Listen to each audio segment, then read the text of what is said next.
The late summer air in the small village of Woolpit hung thick with anticipation as the elders of the parish gathered near All Saints' Church, their hands roughened by years of labor in the surrounding fields. The church's flint and rubble walls, dappled in the waning sunlight, loomed over the workers as they busied themselves reinforcing a section of the boundary ditch, the wolf pits, from which the settlement took its name. Evenings in the countryside of Suffolk in the 12th century were punctuated by the lowing of cattle and the clatter of wooden tools, and as dusk crept across the emerald barley, the villagers moved with a practiced rhythm born of routine and necessity.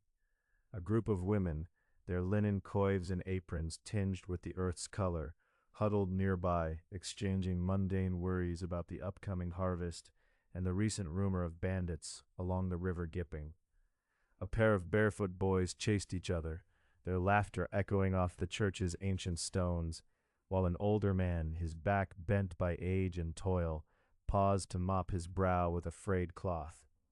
From the edge of the wolf pit, a young girl, no more than 7, balanced her wooden bucket and peered down into the darkness below, her curiosity piqued by the stories of wolves that had once haunted these traps. On the horizon, smoke curled lazily from the thatched roofs, and the faint tolling of a bell called the faithful to evening prayers. In this tableau, life unfolded in all its familiar fragile order, every villager bound to the turning of the seasons and the rituals of survival. The plowman's oxen, thick-flanked and broad-horned, snorted at the flies, while the wind picked up the scent of fresh-baked bread and mingled it with the sharper notes of sheep's wool and hay. It was a world mapped by footpaths and hedgerows, where the unexpected rarely intruded, and every face was known. As the last of the sunlight caught the silver cross atop the church, illuminating it for a brief golden moment, the villagers pressed on with their chores, unaware that the green hush of evening would soon be pierced by an apparition so extraordinary it would echo across centuries. In these last moments before the mystery unfolded, the people of Woolpit lived encapsulated in their ordinary concerns, each gesture and glance etched against the backdrop of a landscape as ancient as their lineage, entirely unprepared for what would emerge from the earth beneath their feet. As the sun lingered in the low skies above the Suffolk countryside, the village of Woolpit braced itself against a season of uncertainty. It was a time colored by mistrust and the shifting boundaries of Norman influence in East Anglia. The harvest of 1154 had been meager, the wheat's golden promise dulled by patches of blight and unexpected rains, and the townsfolk crowded together beneath the thatched eaves of timber-framed houses, exchanging whispered worries. The village reeve, Thomas de Bures, could often be seen pacing the muddy lanes that snaked past the church of St. Mary, his cloak drawn tightly against the evening chill, calling for calm as rumors flared about outlaws and wandering strangers. In the fields that skirted the deep wolf pits, those ancient grass-choked traps that gave Woolpit its name, children were kept close to home, their mothers scanning the horizon for signs of threat.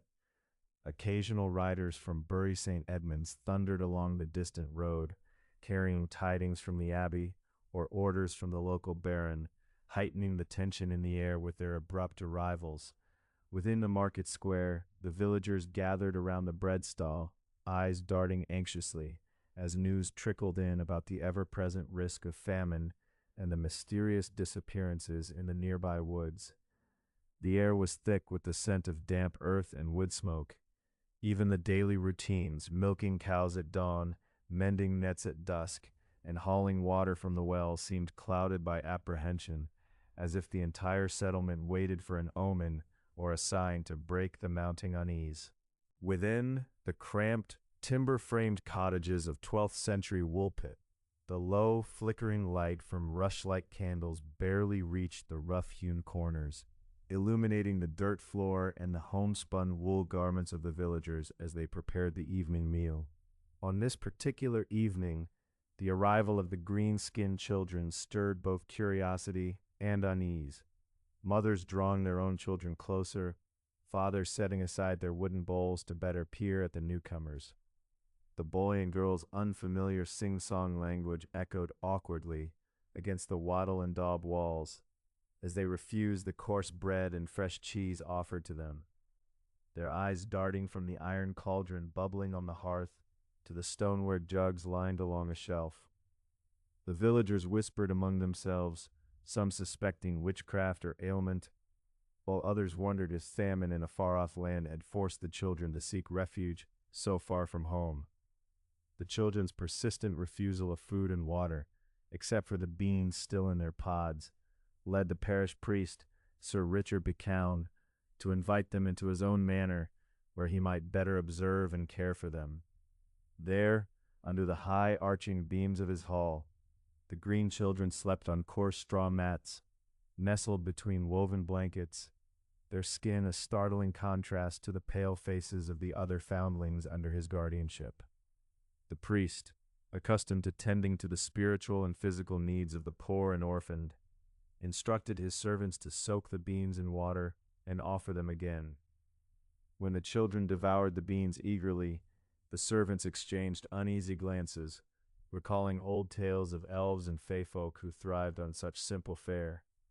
Yet beneath the exposed beams and within the thick stone walls of the priest's manor, the day-to-day buzz continued, maids churning butter in the cool cellar, stable hands mucking out stalls, and the priest himself poring over his illuminated psalter by the meager daylight filtering through the narrow glassless window.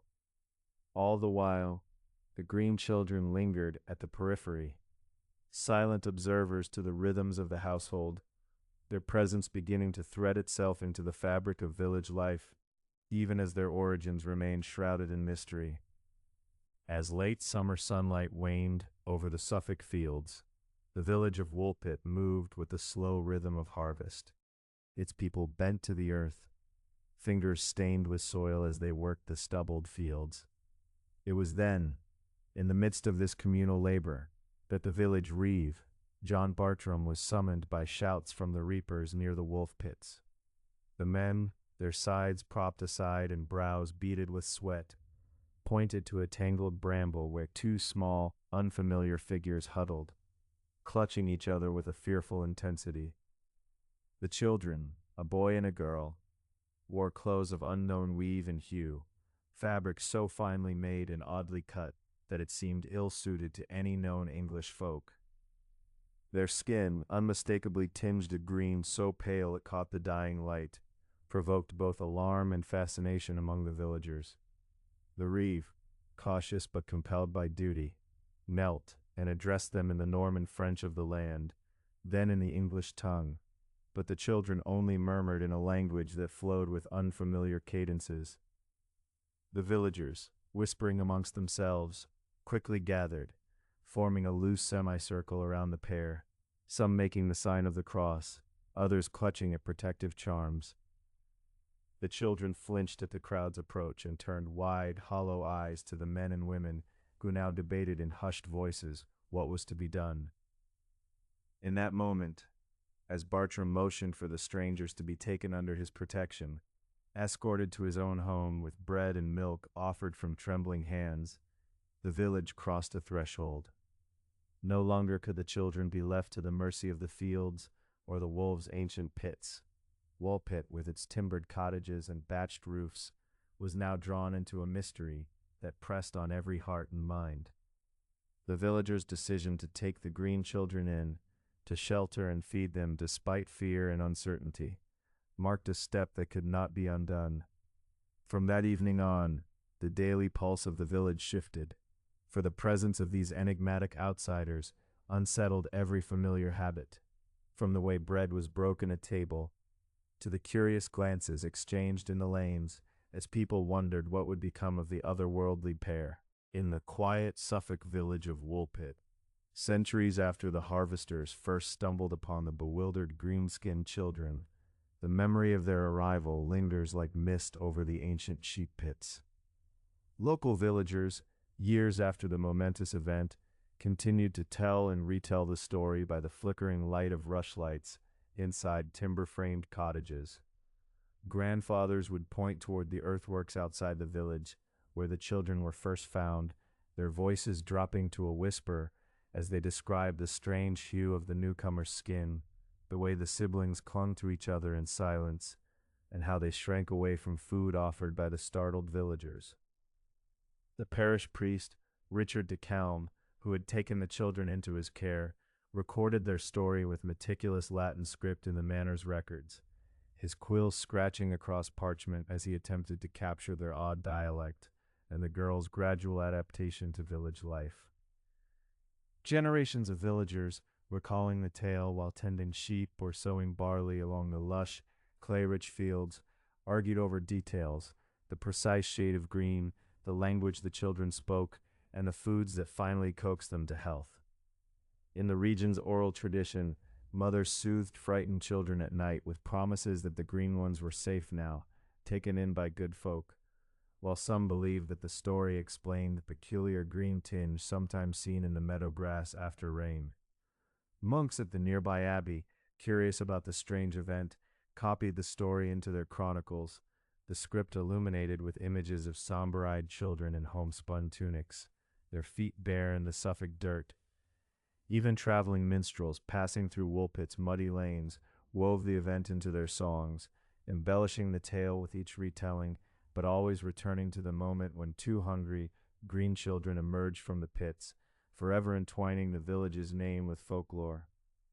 In time, the legend was passed on to neighboring settlements, and fragments of the story found their way into the compendiums of chroniclers like Ralph of Coggeshall and William of Newburgh, who described the children's green coloring, their mysterious origins, and the villagers' bewilderment. Thus, through careful inscription, whispered tales by the hearth, and the slow journey of oral memory, the story of the green children rooted itself in the fabric of Woolpit's collective consciousness, leaving an indelible mark upon the landscape and the people who called it home.